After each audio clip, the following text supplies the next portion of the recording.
Joe, you guys have done this for a long time. You've served so many churches, and you have so much experience, and you really have a breadth of knowledge, and you look at so many things. Just as some of the things that you mentioned just in the last few minutes, a lot of churches don't think about all those things, and I think part of partnering with an organization like yours helps them to really have their eyes open to things that they could be doing maybe better, or things that they could be doing that they're not doing right now.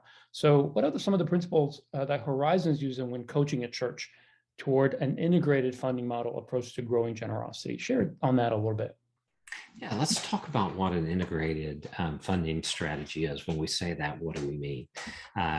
What we mean is thinking about growing giving to our annual ministry funding plan, special giving, those needs that come up that may be capital in nature but don't require a full capital campaign, capital giving and plan giving as one strategy to increase generosity among our folks. Where they do that is part of that underlying strategy, but it isn't four separate strategies. It's something that we are doing all the time. Is part of our discipleship pathway, and so our discipleship process. And we need a year-round plan, which means that we are planning the focus areas, how we're going to inform, inspire, and invite people to take the steps that we're asking them to take.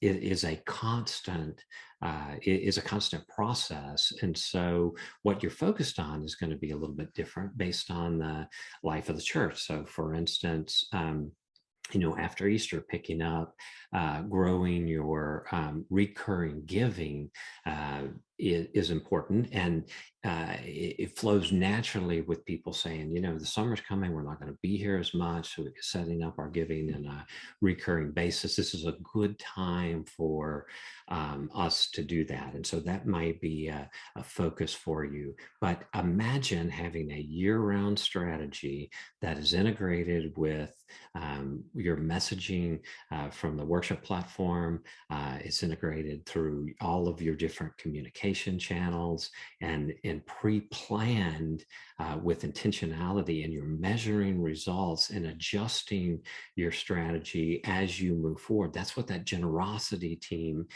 is doing. And if you're not embracing that, you're going to struggle. And we see that in the numbers.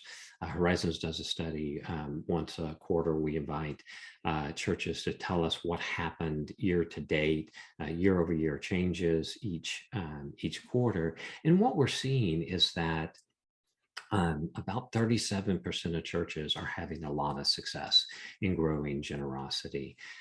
About 26% are kind of holding steady. Their giving is about where it was last year, but remember, that means they're going backwards. Now they can afford about 4% less ministry funding because they just stayed the same. And then we've got a real crisis in the churches that are that 37% that are in decline.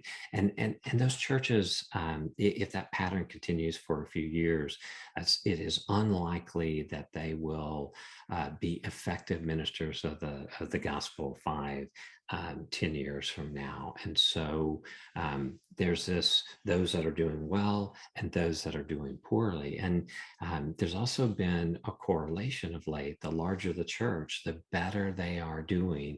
The smaller the church, the more they're struggling. But it does not have to be that way, because even when you take very small churches, a significant portion of them, about a quarter, are experiencing great success in growing giving. So thinking about things as an integrated process, integrated into the discipleship and communication plan of the church. That's what an integrated funding strategy is.